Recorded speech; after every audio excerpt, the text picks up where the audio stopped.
Welcome. In this video I will show you how to enable or disable 5G on Xiaomi 15T.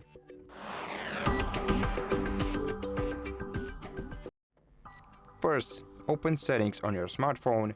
Make sure that your SIM card is inserted or eSIM is set up on your device. Then go to mobile networks. Select your SIM or eSIM and then go to preferred network type.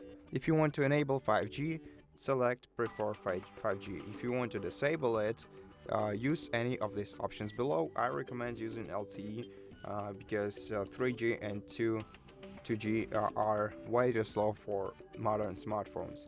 Now that's it for this video. I hope that you liked it, and if you did, please consider subscribing to our channel, leave us a like and a comment below, and I'll see you in the next one.